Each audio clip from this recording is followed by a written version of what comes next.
ఆకలైతే తినాలి తప్ప యాంగ్జైటీతో తినకూడదు, కోరికతో తినకూడదు. అది చాలా చాలా ఇంపార్టెంట్. ఈరోజు మన అనారోగ్యాలన్నిటికి ముఖ్య కారణం ఏంటంటే, కోరికతో తినడం వల్లనే.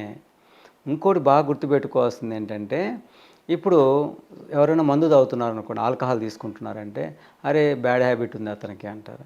అలాగే ఎవరికైనా స్మోక్ చేస్తున్నారంటే, గుట్కా తింటున్నారంటే, బ్యాడ్ హ్యాబిట్ ఉందని మనం వాళ్ళని తక్కువగా చూస్తాం. లేదా వాళ్ళకి కూడా కొద్దిగా సిగ్గుపడుతుంటారు 10 మందిలో. ఫుడ్ విషయంలో ఇది అడిక్షన్ అనే విషయం తెలియదు. పెట్టడమే గొప్ప అనుకుంటారు. పదే పదే పెడితే తల్లులైతే మరీ రాక్షసంగా పిల్లలకి బలవంతంగా పెడుతుంటారు. వాడు పెన్ను కావాలని అడుగుతాడు, బొమ్మలు కావాలని అడుగుతాడు, ఫోన్ అడుగుతాడు, ఇంకేమన్నా కావాలని అడుగుతాడు. అన్నం అడగడా?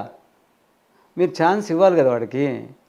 అలా ఇవ్వకుండా ఊరికే టైం అయిందని కుక్కుతున్నారనుకో పని అయిపోద్దని, వాడికి ఫుడ్ మీద అవర్షన్ వచ్చేసి తల్లి పెట్టని పదార్థాల మీద ఇష్టం ఏర్పడి ఫ్రెండ్స్ దగ్గర చాక్లెట్స్, కూల్ డ్రింక్స్ ఎక్కువ తాగి ఆరోగ్యాలు పాడు చేసుకుంటారు.